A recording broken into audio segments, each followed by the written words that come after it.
Hayes be suspended.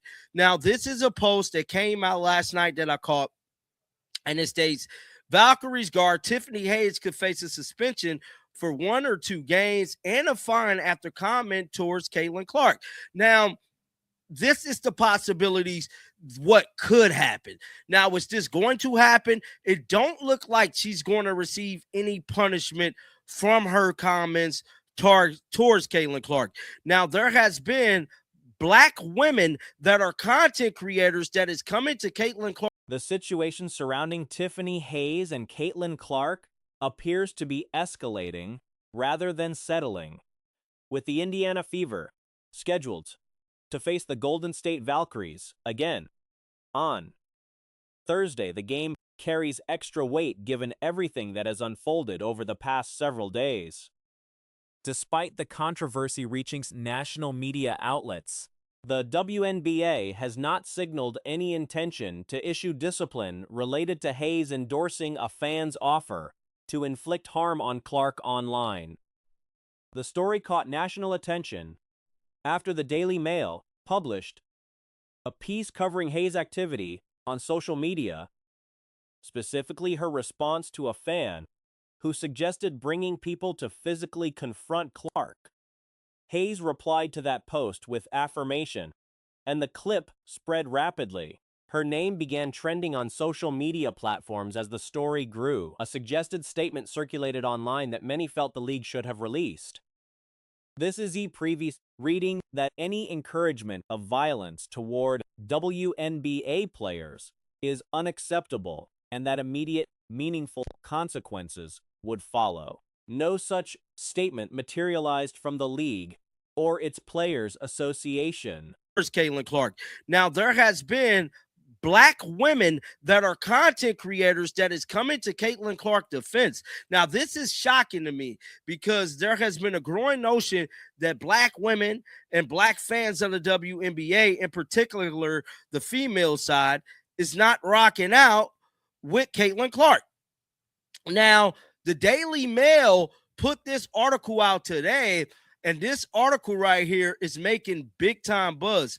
It stated, Golden State Valkyrie guard Tiffany Hayes seemingly endorsed a fan's offer to influence. Reports circulating among fans suggested Hayes could face a 1 or 2 game suspension along with a fine.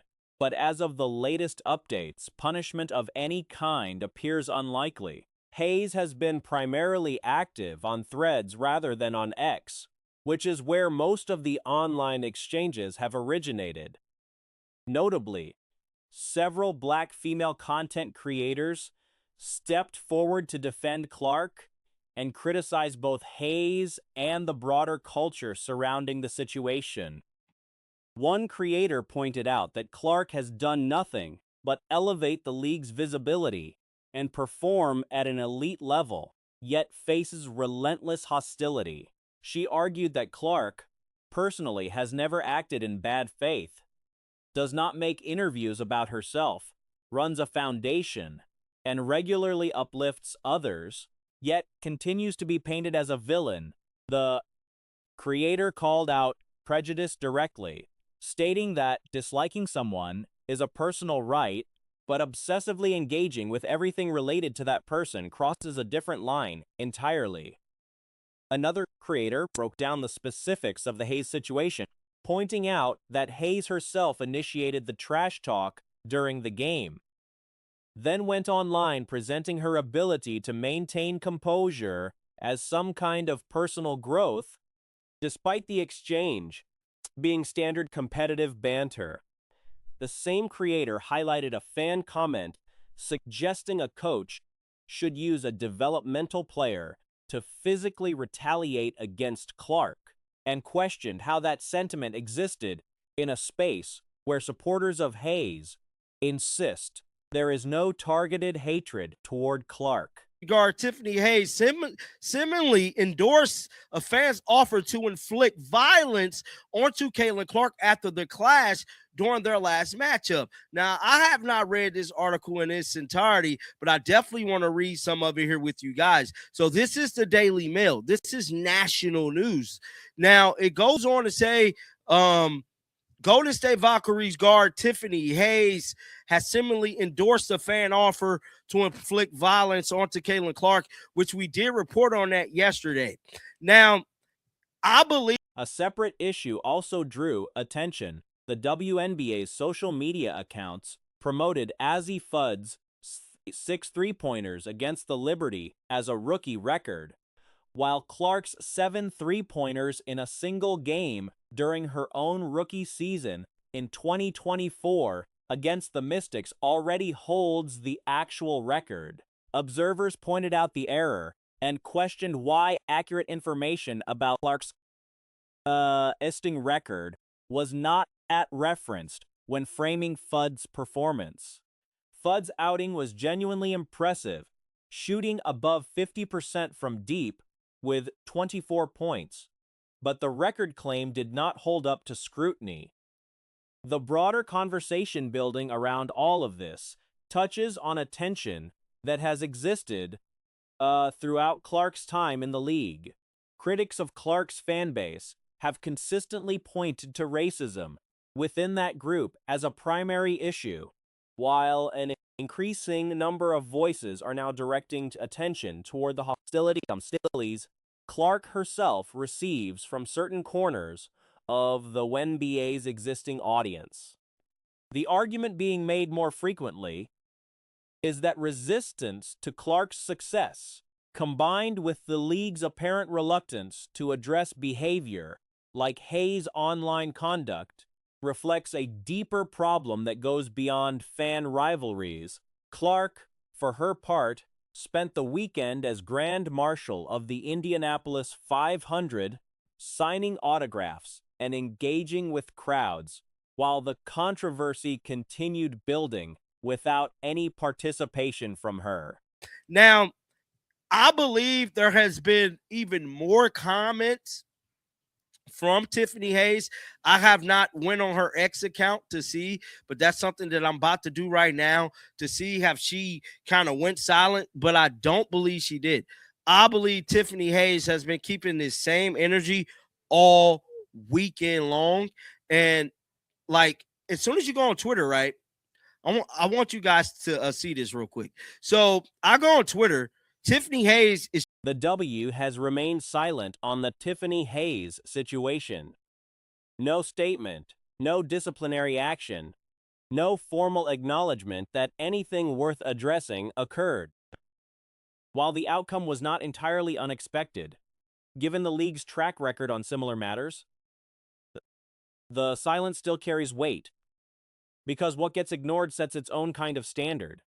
To briefly recap the situation for those unfamiliar, Hayes responded to a post on Threads that read as a threat toward Caitlin Clark by engaging warmly with it. Responding with "that's real" and liking the content, the overwhelming probability is that the person who posted it was not serious and that Hayes. I go on Twitter. Tiffany Hayes is trending right now on Twitter with it being today's news. You guys see this right now. She's trending on Twitter over her comments in regards to Caitlin Clark. Now, I don't follow her on X, and somebody said this should have been the statement that should have been released.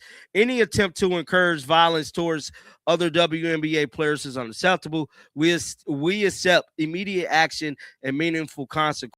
In any number of comparable professional environments, the original action combined with that response would have produced serious consequences, not necessarily termination, but certainly a formal reprimand and a mandatory process of some kind.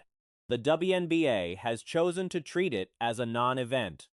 What makes that choice particularly striking is the league's demonstrated willingness to act in other situations. An investigation was launched against an entire franchise based on a complaint from someone who was not present at the game in question over an allegation that turned out to be significantly overstated. The WNBA clearly has a monitoring apparatus in place. There are people whose job it is to watch what surfaces on social media. The decision not to act here is therefore not a matter of the league being unaware. It is a matter of the league deciding this particular situation does not require a response. Action and meaningful consequence. Now, this is the statement that people saying that they should have released in regards to Tiffany Hayes. Now, I don't believe Tiffany Hayes is on X. I do know she's on Threads, so a lot of the information from her has been coming from the Threads side. Now, black content creators, in particular black women, like I stated, have been sharing these things in regards to Tiffany Hayes. I'm so sick of the nonsense that this girl has. That selective application of the no space for hate framework is not a new observation. It has been visible for a long time to anyone paying attention. Certain players operate within an environment where critical or hostile behavior directed at them is treated as unremarkable, while similar behavior directed at others triggers immediate institutional response. Clark, Sophie Cunningham, and Aaliyah Boston have all been on the receiving end of conduct that generated little to no formal reaction. Fans of one franchise were subject to investigation, essentially for booing a player who had left the team. The asymmetry is not subtle. The argument for suspending Hayes was never primarily about punishing her as an individual. To Tiffany Hayes. I'm so sick of the nonsense that this girl has to go through. And it's weird. It's weird. She has done absolutely nothing but bring eyes to the league. She has done absolutely nothing but be really goddamn good at basketball. And everybody hates her for it. And don't give me the nonsense or the BS. It's her fans. And, oh, she's supporting racists and all of this, because I can point to you every athlete, every celebrity, every single person known and famous who has done something crazy that you guys are forgetting. It was about establishing a visible boundary. A suspension sends a signal to every player in the league that engaging with content that threatens another player. Seat. Even in jest, even without malicious intent, carries a real professional consequence. Without that signal, the current situation is simply normalized. Players see that it happened, that no action followed, and they update their sense of what is acceptable accordingly. If a suspension is not on the table, there is a meaningful alternative. The league formally codifying rules around how players engage with fans on social media. This would not be a free speech issue. Employers across every industry place conduct standards on employee behavior, including online behavior, without those standards constituting a violation of individual rights. Has done something crazy that you guys are forgiven. This girl herself personally, she hasn't done anything. She doesn't do anything. All she does is want to play ball. And when she's not doing anything, she's trying to empower people. She has a foundation. She goes and talks to women. She goes and uplifts people. When she does interviews, it's never about her. She's always about everybody else. But people steady make her out to be the enemy. Let me make something very clear. Because as a black woman, I'm going to call out the prejudice that I see from black women. The WNBA would be fully within its authority to specify that players may not publicly engage with content that contains threats toward other players, regardless of how the player interprets the intent behind the content. That policy, clearly stated and uniformly enforced, achieves the same outcome as a suspension in terms of setting expectations going forward. The deeper structural problem here is the nature of the parasocial relationships that have developed between WNBA players and their online fan communities. These relationships formed a period when the league had a small but intensely loyal audience, and the boundaries between players and fans were unusually porous. Players interacted directly with supporters in spaces, on Twitter, in commentant threads. The fans felt known. The players felt supported. Be seen as somebody endorsing it, and with enough absolutely crazy people in the world, and with enough absolutely crazy people in the world that becomes a little bit of a concern.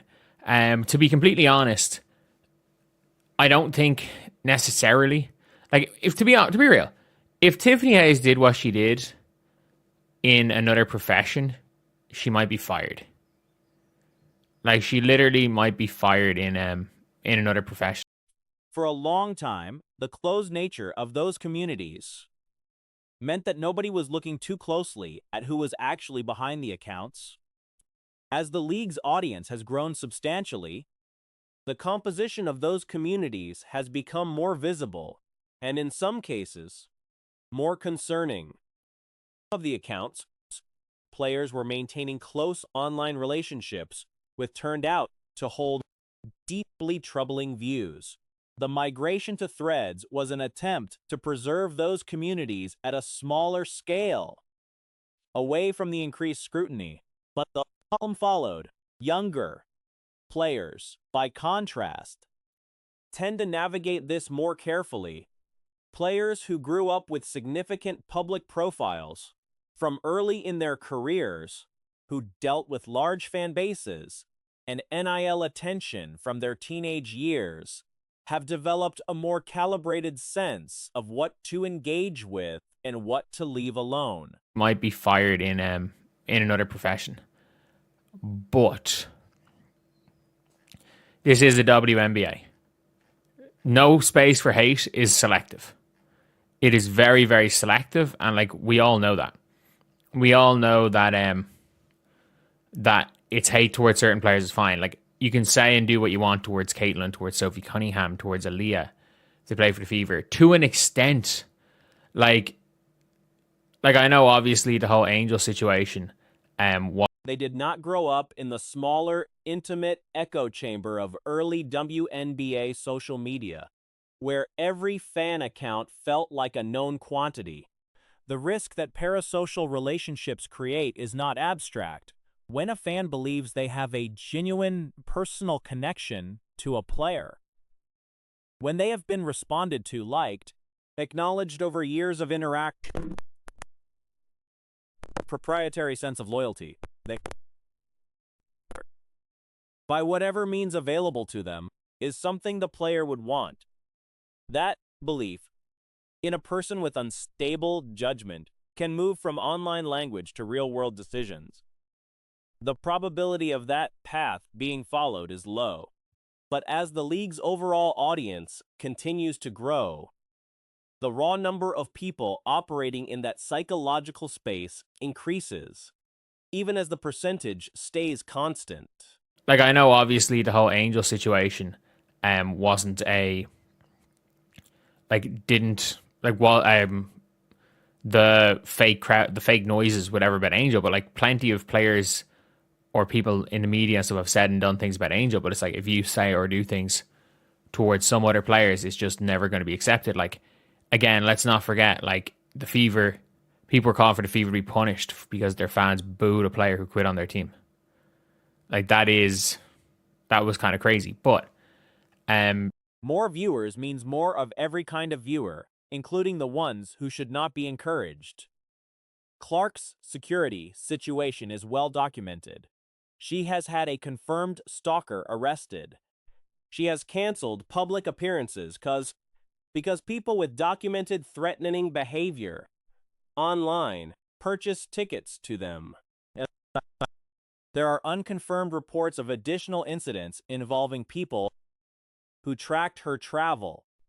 She maintains professional security that most players at her salary level would not ordinarily require. The idea that someone in her position does not face real, ongoing physical risk is not a credible position. We all know that no space for hate is definitely selective. It is very, very selective in the league, and especially amongst older players. Younger players are fair game because they got NIL in a lot of situations. But yeah, I got to be completely honest. This is a little bit disappointing, but I do hope the WNBA have to put in some form of rule about, you know, how players interact with fans on social media, because again, look, I don't like mentioning It would be wrong to assume that Clark is the only player who could be affected by these dynamics, however. Every player who accumulates a public profile, who becomes recognizable enough that strangers feel strong emotions about them, faces some version of this exposure. A rookie earning a standard entry-level contract does not have the resources to maintain a security operation. A player who is flagrantly fouled in a high-profile game, whose moment ends up going viral, could suddenly find themselves the focal point of intenseness and unwanted attention from people they have never heard of. Those players are more vulnerable, not less. The league failing to act here does not just affect Caitlin Clark. It establishes that this category of behavior falls beneath the threshold of institutional concern, and that to every player in the league, in every situation that might resemble this one in the future. I don't like mentioning it because there's always the, oh, could you be speaking this into existence by saying, like, is it going to take a Monica Seles situation to do anything? And the unfortunate thing is that it looks like there might have to be a statistic for the WNBA to take any action on these players on social media, because it's not what, it's realistically, it's not a good thing. These weird parasocial relationships are not a good thing. And again, even if these are, even if it is a joke, and not even even if it is a joke, it's a joke. What Tiffany Hayes said was clearly a joke. I would hope that the post that she was responding to was a joke. But we don't know who's behind these random accounts. I don't know, you don't know, Tiffany Hayes doesn't know. It was a random burner account with a picture of Liberty players as their profile picture. If they are joking about physical harm towards another player, players can't be interacting with that. And it's something where it's like, the league has to do something about it in terms of the way players interact on social media, because you know for a fact if Ja Morant does that in the NBA, like, everyone's like, oh, if Caitlin did that, it would be a national scandal. Yeah, it would be. And to be completely honest, possibly rightly. Like, there's shit you don't joke about. And like, people are like, oh, if a Fever player did this, Stephanie White would already suspend them. I'm like, yeah, absolutely. They deserve, in my opinion, they deserve to be suspended, because it's like, there are just kind of lines where you're like, you just can't cross. You just can't cross. You just should not be at their lines. You just absolutely cannot cross. And I'm like, I feel like Tiffany Hayes crossed one of those like uncrossable lines. That being said, I do hope that, even though they're not going to punish Tip Hayes for this, because there's no way that Twitter outrage has not been seen by the WNBA. They look at Twitter. Like, they literally started an investigation on an entire team based on someone who wasn't at the game making something up on Twitter. So they are